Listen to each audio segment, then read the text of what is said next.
Welcome back to Creepy Confidential. I'm your host, Noelle, your resident weirdo Wisconsinite. I open case files on my favorite cryptids, cults, conspiracies, and other worldly creepy. Bringing you new cases, live broadcasts, local lore, and in Season 2, we bring you the Cult of the Month. So get ready, creeps. It's Season 2 of Creepy Confidential.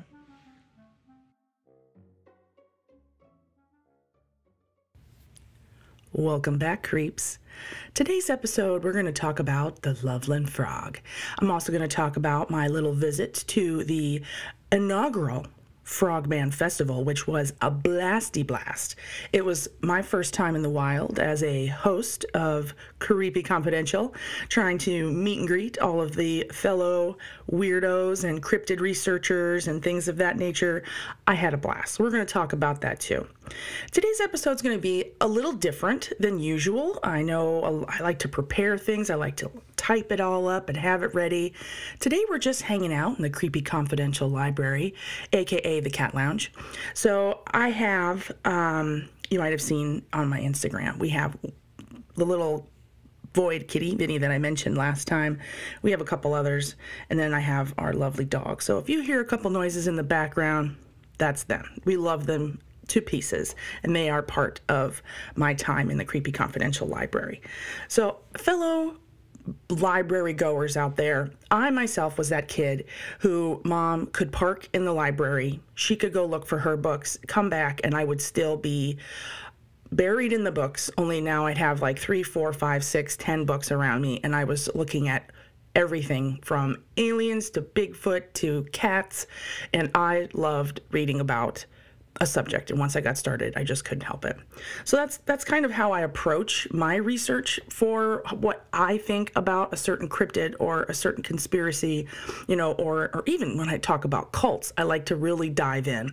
So that's what we're doing today. I have books and papers all around me in my Creepy Confidential library. I found myself gathering the last couple pieces here, and I felt like that meme of I think it's Charlie, and he's standing in front of the conspiracy wall from It's Always Sunny in Philadelphia, and he's got like a smoke in his mouth, his eyes are all red, and he's trying to explain where all the red tape goes. That's where my research has led over the last few months, and then the culmination of trying to get it all into one place has really been an adventure. So I have a list of references and things that I found very informative, like something I could really sit down and think about, be like, oh my God, is this connected to this? Is this connected to this? So that's what we're gonna walk through. So the Loveland Frog. I'm gonna actually start with everybody's favorite breakdown. The first thing I ever came across when I typed in Loveland Frog in the computer, what comes up? Wikipedia. And I know you're like, what? But this is interesting because this is oftentimes when someone wants to research something, it's the first post that tends to pop up in your Googlers. It's like, so let's click on it. It doesn't matter if the information's right, it's wrong. That's the first thing that a lot of people will click on. So oftentimes in cases like this is where the story begins. And I say story because you don't know the forwards of any of this. So the Wikipedia for Loveland Frog, the first story that they talked about was what I learned about, and that was the story of the cops. Now, that part is that, and it was spotted in Loveland, Ohio, and this is from the 70s. So this one, in 1972, the Loveland Frog legend gained renewed attention from a Loveland police officer reported to a colleague that he had seen an animal consistent with descriptions of the Frogman. After a reported sighting in 2016, the second officer called a news station to report that he had shot and killed the same creature some weeks after the 1972 incident and had identified it as a large iguana that was missing its tail. So that's kind of, think about it. That's the first piece of information. It's a small little paragraph. Someone goes, okay, cops 1972, that's the first time that this thing pops off. Wikipedia, right? That's not a legit way, but people can contribute to this. So as you continue to read down the Wikipedia reference, it talks about the Loveland police reports. Now, on March 3rd, 1972, and just reading from what it says, at 1 a.m., Loveland police officer Ray Shockey was driving Riverside Drive near the Totes Boot Factory in the Little Miami River when an unidentified animal scurried across the road in front of his vehicle. The animal was fully illuminated in his vehicle's headlights, and he described it as 3 to 4 feet tall and about 50 to 75 pounds with leathery skin. He reported spotting the animal crouched like a frog, that's in quotes, before it momentarily stood erect to climb over the guardrail and back down towards the river. So that's my first exposure to the Loveland Frog. Now, for me, I was like, wait a minute, March in Ohio? It's cold. If I remember yesterday, it was like a whiteout flurry outside my window. So to cross-reference that information, here we start down the rabbit hole, folks. Hold on. To cross-reference that, I used to work in the animal field for a very long time. I was a vet assistant, vet tech, I did all that. Now, I know a little bit about animals. I'll just put that out there. Amphibians do not respond well to cold weather. So I was like, this is not a normal frog, first of all. And I'm just going to keep that piece of information that amphibians don't like cold, right? So the information continues here on Wiki. Oh, we dive deep. Too deep. 2 weeks after the incident, a second Loveland officer, Mark Matthews, reported seeing an unidentified animal crouched along the road in the same vicinity as Shockey's sighting. Matthews shot the animal, recovered the body, and put it in his trunk to show Officer Shockey. According to Matthews, it was a, quote, large iguana about 3 to 5 feet long. He didn't immediately recognize it because it was missing its tail. Matthews speculated the iguana had been someone's pet that either got loose or was released when it grew too large. Oh boy. So that's where that story begins. The story builds. You can research the police officers, you can research the area, and there's parts of it that just don't line up. So we're going to leave the Wikipedia, but that is oftentimes the first piece of information that someone comes across, because nowadays that's what we click on. So let's dive deep into my creepy confidential library, my books, and the things that I want to share that just don't line up with this short little story. Now, in my little library, well, it's not very little these days, I immediately turn around and I start like pulling books off my own shelf. Like, what's the stories that pop up in other books? So the first book I grabbed, let me grab it here. You're going to hear it here. Okay. Now, it's called A Field Guide to the Cryptids of North America by a Dr. Courtney A. Shepard. And there's a very distinguished young man on the cover. Has that kind of old school look to the outside. But and I was like, let's look. Let's see what it says. So in here, let's go here. Whoever might have this book, page 72, talks about the Loveland Frog. Now, this one, again, the stories that they present initially now change. The Loveland Frog, a humanoid, possibly amphibious creature found near the Little Miami River in southwest Ohio. The creature is also sometimes referred to as the Frogman of the Little Miami River, and that's in quotes. The first report was definitively points to the Loveland Frog is from 1955. So now we've jumped back. The story continues. We've now added to it. Although ancient legends from the local native people may reference a similar creature. I tried to find the native references, and I'll be honest, either I didn't dig deep enough or have enough books, but I couldn't immediately find something that didn't take me a while to look. The creature is described as being 3 to 4 feet long with muted, smooth skin. The color of the creature's skin is usually reported as greenish-brown, though it has also been called gray, hold on to that piece of information, or reddish-brown. The discrepancies may be due to the fact that the Loveland Frog is most commonly encountered in low-light, early morning hours when colors can be hard to distinguish. It is often seen crouching like a frog, then rising onto its long, muscular hind legs before running away. Its face has been described as frog-like, iguana-like, or reptilian. Now, the art in this book, oh my Lord. So whoever has also been in the area and potentially gone to the Mothman statue, he's known for his little shiny hiney. The Loveland Frog in this little painting, he has cakes. We'll just leave it at that. I was like, wow, all right, homeboy does squats. So it's this little black and white picture, a little sketch. He has arms that are very similar to a man, legs that look like a man, but the body is wide like a toad and the face looks like a frog. I'll get a picture of this. When you guys are seeing this, I'll probably already have posted this art. Now, then it talks about the most credible sightings of the Loveland Frog are a pair of encounters from 1972. Now we're jumping, and it's under the most credible. Now, that part's kind of strange. So these sightings are noteworthy because they are both made by Loveland police officers.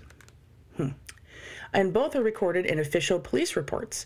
The first officer to see the Loveland Frog was Ray Shockey. So there's the names that pop up from the good old Wikipedia. Look up, the first thing that people see, even if it's not what we want them to see.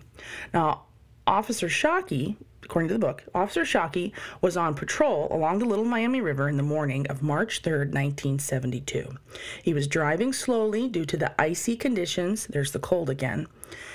That's why the iguana thing doesn't line up to me from the very first time I read that. Anyway, and was forced to stop abruptly when an animal scurried across Riverside Drive in front of him.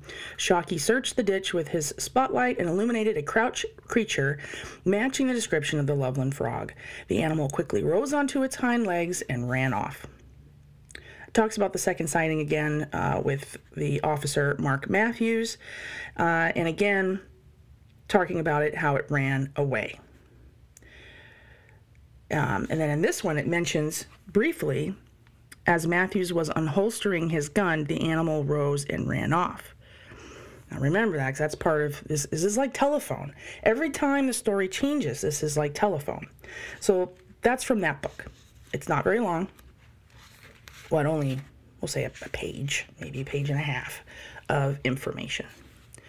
So let's move on to the next reference, shall we? So my next book that I have, I grabbed, it's a little one. It's called The Cryptid Creatures, a Field Guide. And it has like a bunch of really cool drawings in it. And this one is by Kelly Milner Halls.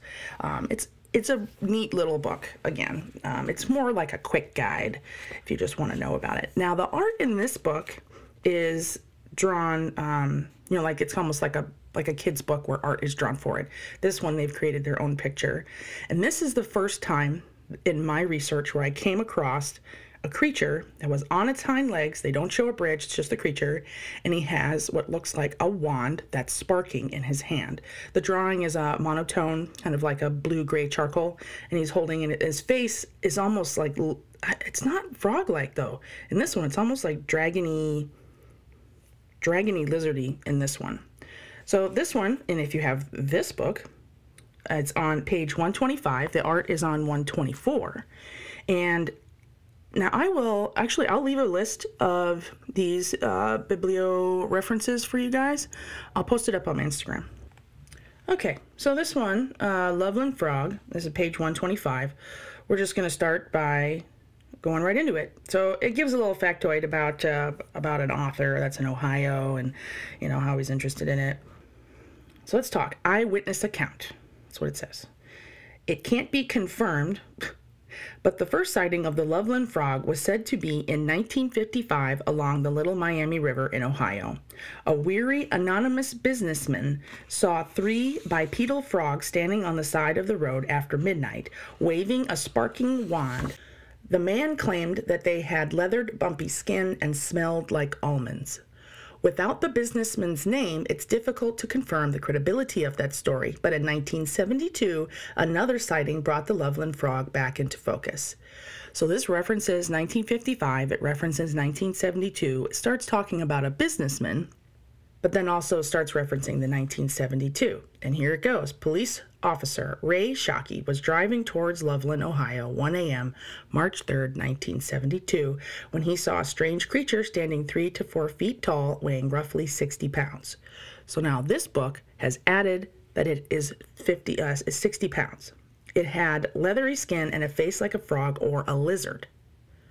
Officer Mark Matthews went back to look for evidence and found scrape marks leading down the hill towards the river, but there was no sign in the mysterious frogman. So there's more information that we're now adding to it. That, again, where did this come from? Now it's saying that it's been scrapes leading down the hill towards the river, but that there was no sign of the mysterious frogman. That is until March 17th, 1972, when Officer Matthews spotted the frogman and fired his revolver. Previous story says unholstered and ran. Now this story says fired. For years, Matthews swore he missed, but when a new witness turned up in August of 2016, he stepped forward with a new statement. Pokemon Go player Sam Jacobs claimed he spotted the Loveland Frog between Loveland Mandaria Road and Lake Isabella. Now we have a new witness playing Pokemon Go. The thing stood up and walked on its hind legs, he told WCPO News in Cincinnati. Quote, I realize this sounds crazy, but I swear on my grandmother's grave this is the truth. The frog stood about 4 feet tall, end quote. All right, so now we're adding to the story. Now, impossible, Officer Matthews said. I shot it. If Matthews shot the only living Loveland frog, he could be right. He recovered the creature's lifeless body in 1972 and put it in his trunk. This story just keeps getting better and better. It was identified as a sickly iguana about 3 feet long. Officer Shockey agreed it was the creature he saw a few days earlier. Now, what I want to know, cameras existed in 1972. I know that they did. Why on God's green earth, if this was meant to be the story of a century, did somebody not take a picture? If it's true, right? It's just crazy to me. Anyway, especially nowadays. Oh my God, everyone wants to take 5,000 pictures of their croutons. Anyway, Sam Jacobs believed Officer Matthews shot what he saw that night in the early 1970s, but he insists what he saw in 2016 was no iguana. All right. So the story changes, and that's all that this book wrote about it, the field guide one. All right. So now we have 3 sources. One, anybody can input at any given time and change, right? Online. We know that. It's not like a encyclopedia, although people treat it like it is. We have 2 books that have been published, cryptozoology books that have been published, and that people are actually picking up, reading, and digesting this information. The story has now changed 3 times, right? I mean, this is kind of what happens. It's that story. But let's see. Let's grab another reference. Now this one, it's called It Came from Ohio, True Tales of the Weird, Wild, and Unexplained by an author, James Renner.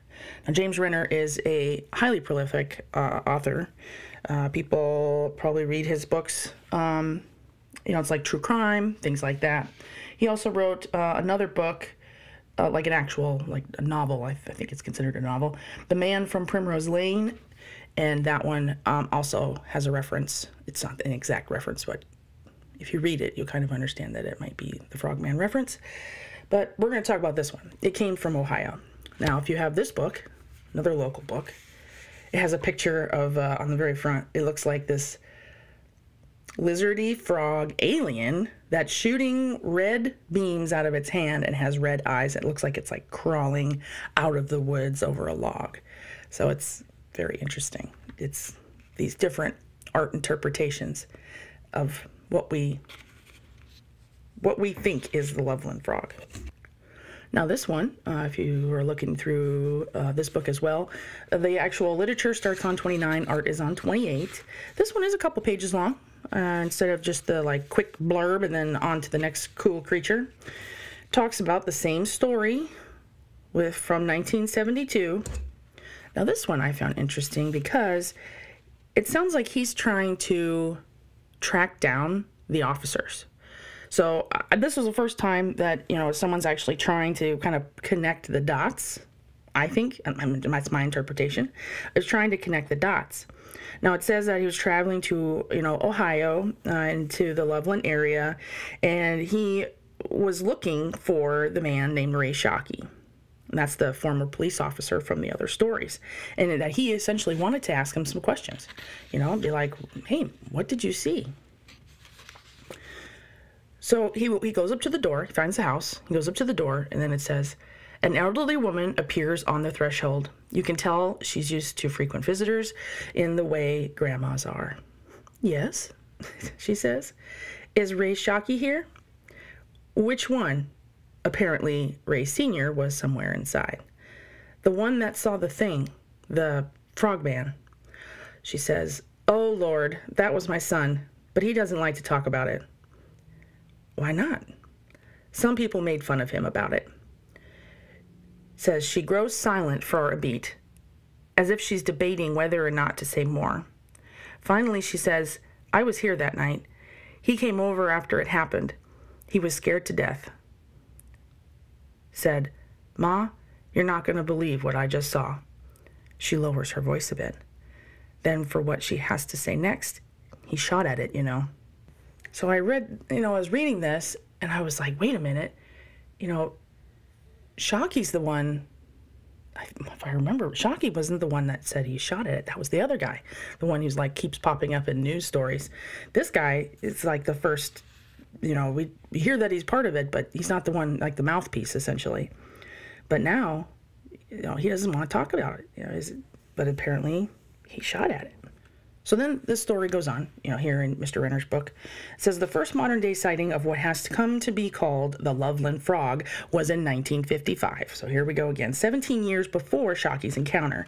A businessman on his way through Loveland at 3 a.m. on May 25th spotted three figures sitting on the river bridge. He described them as humanoid with wrinkles inside of hair and big gaping mouths like a frog. One held some sort of device in its hand, wand-like, that emitted blue sparks. The air around the creature smelled strongly of alfalfa and almonds. Needless to say, the wayward businessman did not stick around. So here we go again. Another telephone, it's changed ever so slightly. We still talk about the businessman briefly, no name, just talking about Loveland, not a specific area, but there it goes again. Now we're talking about sitting on the river bridge, still the humanoid creatures, and the wrinkles instead of hair, big gaping mouths like frogs, and that one held sort of a device in its hand that was wand-like, emitting blue sparks. So now we have another part of the story that people are adding on. It's like a fish story. I remember I used to go fish. Side note, I used to go fishing with my dad a lot. I'm from Wisconsin. We used to go up to Lake Michigan all the time. And, we weren't that far away. And inevitably, if I caught a fish, I'd catch guppies, essentially. But I remember this one time, I caught a catfish. It was a channel cat. And in my mind, still to this day, I'm like, that sucker was like 5 feet long. I know that it was probably 10 inches at the most? Because it's a channel cat. They eat all the stuff that's in the garbage on the bottom of the channels that go out to Lake Michigan. But you better believe I told everybody that thing was huge and that it looked, it was slick and gooey and it was huge and it was trying to eat us. And so I think of stories like that as, that's what kids do. But this is what we're doing here with history. What's the real story? I want to be there. Oh, my God. So, anywhoozle, back on track.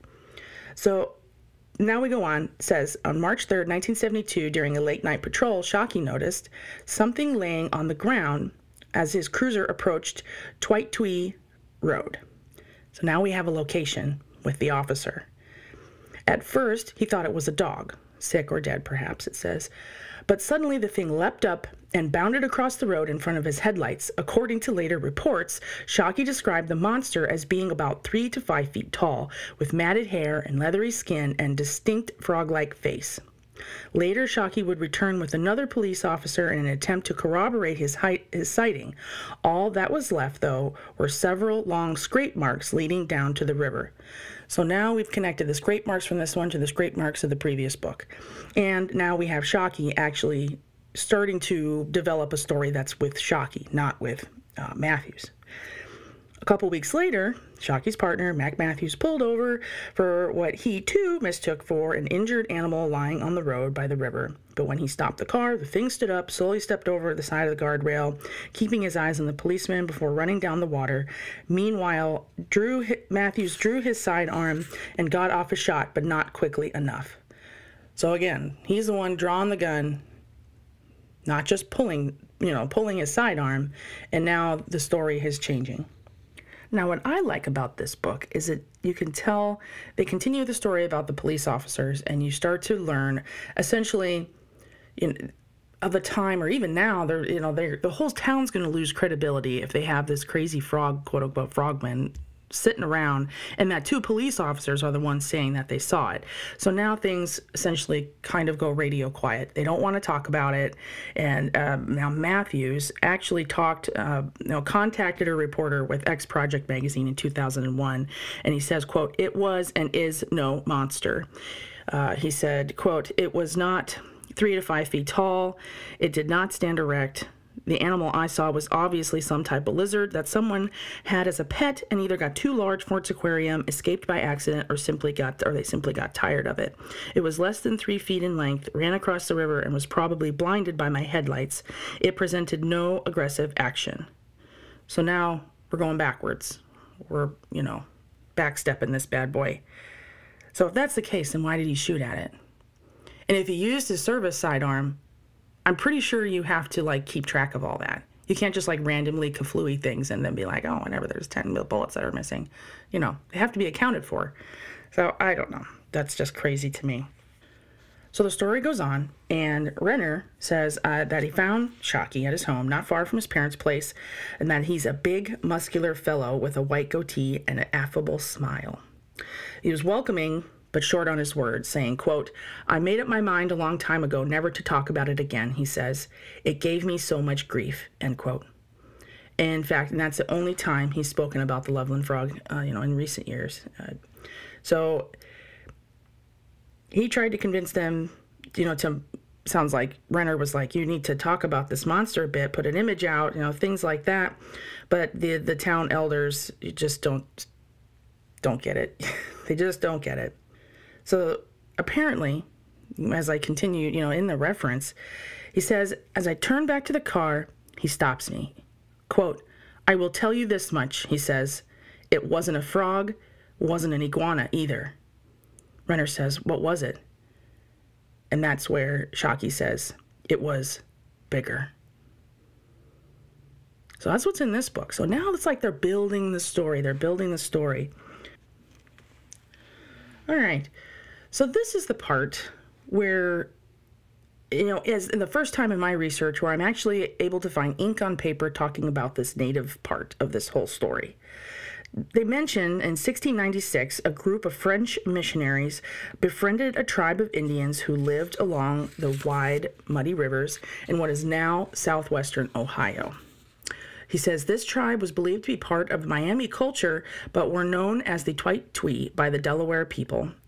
The Twite-Twees warned the Frenchmen about the river demon that lived in the Little Miami. They called it Shanahook. This was believed to be a human-like creature with no nose and wrinkled skin, and that a Twite-Twee hunting party has once spotted this creature while returning to their village. One warrior shot an arrow at it, but it only jumped back into the river and disappeared. They believed that they could have killed this creature. The only part is he says that the story of this was forgotten long ago. Even the legend of the Loveland Frog has kind of faded a little bit. An interesting little tidbit. So that's the end part of that particular reference. And then he goes on. He has a bunch of other cool little stories and references in this book. An interesting thing that I found that he discussed was, of course, again, this is like Aliens, right? As soon as all the Aliens things started popping off, it was usually because the movie started influencing. It was the first time.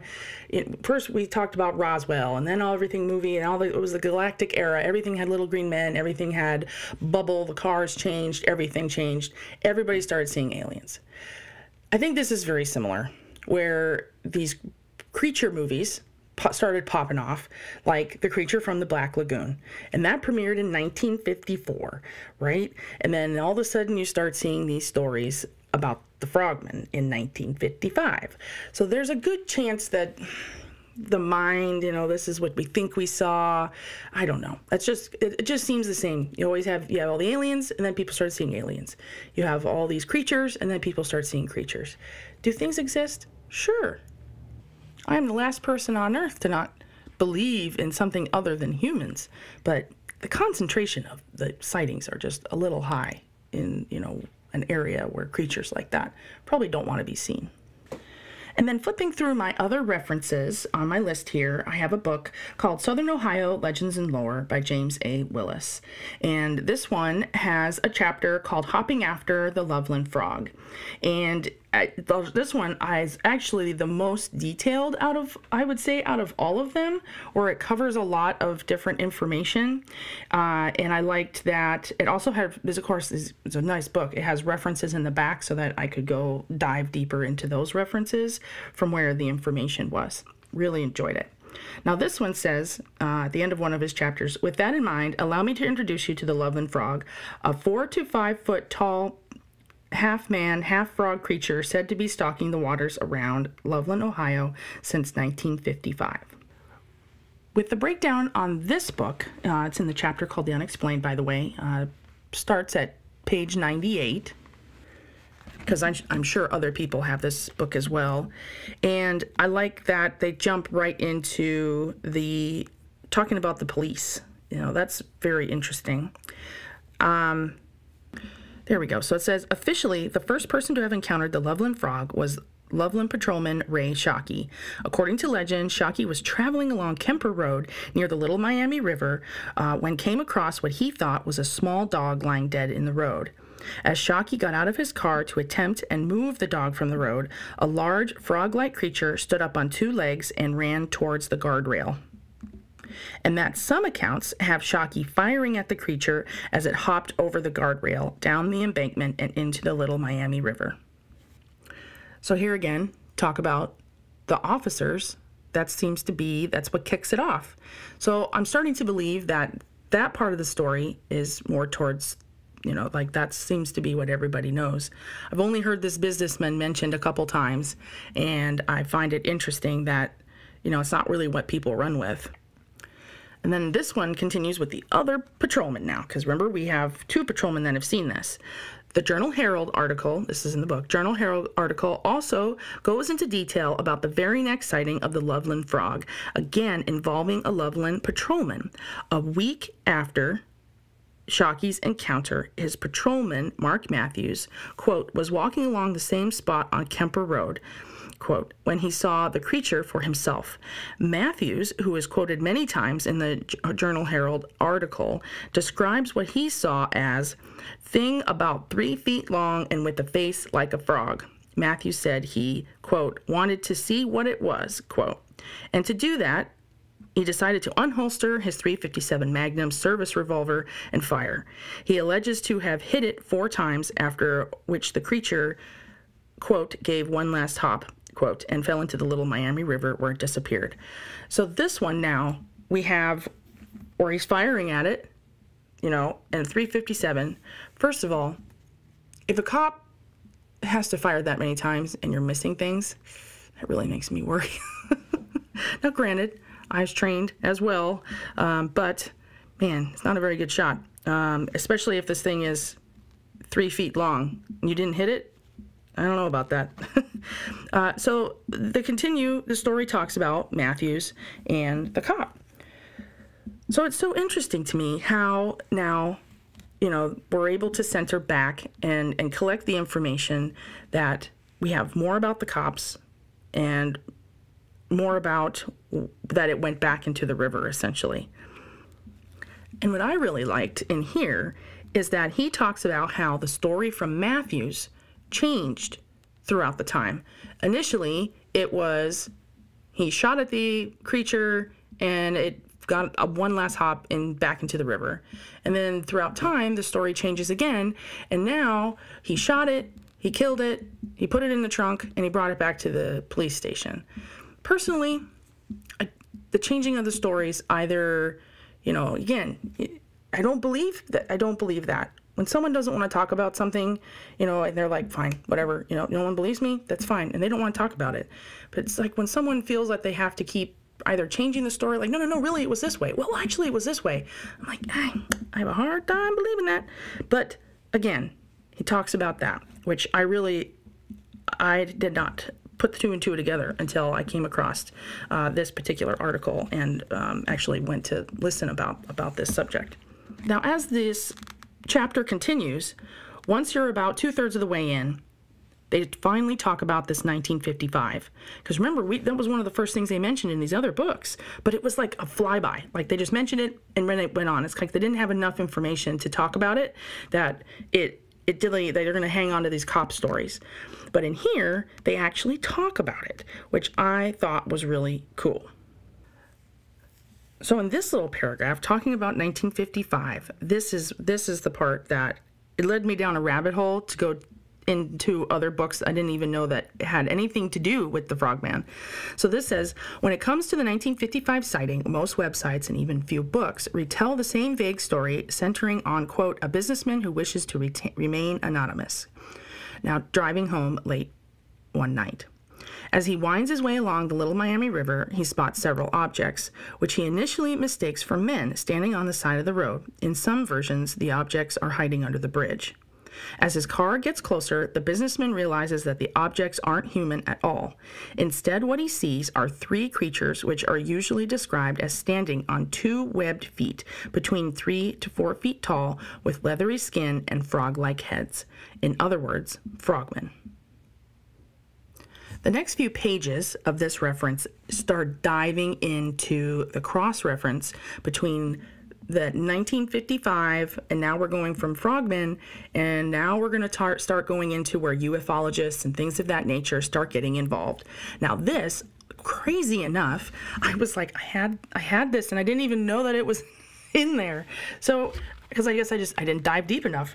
So now, I know you hear me whipping around. Now, I have this other book, Close Encounter at Kelly and Others in 1955. This one's by Davis and Blocher. And then this one is about aliens. Like, it's an aliens book I got. But it's one of those, like, written out government, it's like reports. So it's not these big, flashy, shiny page, type of things. It's like a black and white book that I have. This is black and white, and so this really dives into both sides of the story. He goes on to tell about those reports, and essentially, in my opinion, now we realize that these are maybe two different creatures. That's my take on it, is that now we have two different sightings, and maybe these are two different things. So, and I've just from kind of reading that's my interpretation, is that there's a chance that these are two different creatures. So kind of finishing up with this article, this part of the book, I really enjoyed. And then he really finishes off this chapter. It was like the little check where I agreed with this. It says, the genesis of the Loveland Frog legend, except the 1955 encounter, had nothing to do with the creature that looked like a frog. It was merely the mouth that reminded Robert Honeycutt, the witness, that it was of a frog. So I agree. I thought that really took me down the rabbit hole. Thanks a lot. So I will be doing more investigation and work on that, as now I have to crack that baby open, and I'm going to dive more into aliens and things. But just know, it might be two different creatures. I agree with that. So let's briefly fly by my experience at the Frogman Festival. So at the beginning of this month, I had the pleasure of going to the inaugural Frogman Festival. And this was my first time in the wild as Noelle, the resident weirdo Wisconsinite, host of Creepy Confidential, in the wild amongst all of our fellow weirdos and confidants. It was a lot of fun. So I just want to fly by some of the cool stuff that I got. So the first thing, of course, was the book that I just started talking about, The Southern Ohio Legends and Lore by James A. Willis. That goes in my cool Creepy Confidential library. Very excited about that. I also picked up I also picked up the Central Ohio Legends and Lore at James's table. I'm really looking forward to that one. Haven't dove into it yet, as I've been busy trying to get this all my research done. For this episode, I had the pleasure of coming across so many cool artists. Oh my God. Like, I wanted a piece of art from almost every single table. I really, really, really enjoyed it. The hubs, Mr. Creep went with me, and he had to keep like pushing me from table to table in a wonderful way, telling me if you want to get to everything, you can't spend an hour at every table, because I really felt that I could. When you first walked in, I got to the tables with these big Bigfoot casts. B. Mills was there. Very nice gal, and I got to look at her cast, talk about Bigfoot for a second, and that was really exciting. When you wandered in, there was these really cool maps. I actually picked up both of them. If you guys get a chance and you are a nerd like myself, I'm telling you right now, the Map in Black, a Mysteries Map of North America by Craig Cartography, so mapinblack.com, and then I also got Hidden Ohio Map and Guide. These things are ginormous, and they are so detailed. They have everything you could imagine that's listed and on the map so that you can go and see them, and they are high quality. I really think that they're not charging enough for these, but I bought them both. And then once you wandered in, they had, of course, books everywhere, and I wanted to just buy all the books that I possibly could, but I didn't. So I got to start off. I actually started at the table, and I did not realize that the man that had the table there, James Willis, was actually one of the speakers. He did the Frogman of Loveland talk, and the room was packed. Oh my gosh, I felt like a little kid just being able to be amongst all of us fellow cryptid lovers and think about things and make my brain just like, by the way, if you're listening to this, you blew holes in so many things that I thought I knew in my little research that I had done, and I thank you for that. Anyway, so very cool. Got to meet him. I got to talk to Aaron Shaw, which was really cool. And he also did the speaker of the Singular Fortean Society. I think his name was Tobias. He was a really nice guy. So we got to kind of, you didn't even know, like, it was very kind of low key. You could talk to everybody. It did not feel like stuffy shirt or nothing. It was really cool. And then as I wandered around, if you guys get a chance to check out some of these, I'm going to mention some of the artists that I saw. I picked up a really cool piece of art from Anime Gravy, and it's of a little axolotl, and I got another one, alien with little popsicles. It says be cool. I'm really excited to put those up. I'm very excited because my office, the Creepy Confidential Library, needs some pizzazz, so that's what we're going to do. I did notice, one of the first things that I noticed was when you went from table to table, if it was like a local, or not necessarily a local podcast, but like a podcast that clearly they want to talk to people, they want to meet people that are like themselves, you could chat with them, and it was awesome. And then you wandered across the tables where maybe they've been on TV for like longer than 20 seconds or even 20 seconds. They're a little less approachable. And I was like, you guys aren't that cool, man. We're all weirdos here. So it was, you still kind of had that like cool kids table, but they weren't really, because the majority, everyone was fantastic. So it was only like a couple tables where I was like, hey, I'm, so-and-so. And it was like, okay, well, whatever. And you just kept moving on. It was very, very interesting to see that dynamic. I also picked up a new button from Conjure Dust, and I got a sticker, because if you guys watch, I have my whole laptop, and my cool little book that I have all my episodes in is covered in stickers. Also picked one up from Cryptid Clyde. Super cool dude. Oh my gosh, I'm sure I was geeking out, and he he handled me great. He was just like, okay, thanks, here you go. And I saw the Nick Cage, and I lost my mind. And I'd been really wanting to see some of these cool Instagrammers that I see all the art. I think I was like a little kid in a candy store. So I got my really cool Nick Cage cherub sticker from him, and I got a cool postcard, which I kind of just want to frame, but I also kind of want to send it to somebody, so I'll figure that out. And as I made my way around, I got to meet the Moth Boys. Well, I got to meet two of them, I think. So that was pretty cool. I had accidentally ran into them, not knowing that's who they were, at when we were down in West Virginia. when we went to Fosnacht, and that's where my mask actually ended up in the museum. They took a picture of me in the mask, and I thought they looked familiar. I had never met them before. It's not like we know each other, but it was really cool to meet them and just talk to them for a second and be like, hey, I've been listening to your podcast, and I am too, and shake hands, and that was pretty cool. And then when I made my way around, there was another person. It was kind of crazy. It's like a small world. When you went around, there's a book called Haunted Cemeteries of Ohio, and I have that book, and I went to, there's a really cool Abbey mausoleum here, and he was there. I got that book. So it was also neat to kind of share what, hey, I'm interested in this, that kind of thing. So, man, there was just so much. I feel like I could talk about just every table a lot. I also got to meet Seymour's captive cryptids, and also really nice people. I picked up a patch. I think that's going to go on my wall of weird, and I'm very excited to have that, or maybe I can figure out how to put it on my vest. Anyway, side note, and I really hope to go to more events. That's my goal this year. So if I'm out and about, I will let you guys know. The goal for Creepy Confidential is to keep growing, eventually maybe have podcasts live and things of that nature. I'm very excited about everything that's coming to you. I will post any of the reference material that I found. I'll post pictures of the book covers and the pages that the frogmen are in, so that you can follow along with what I was talking about today. Thank you for following my ramblings today.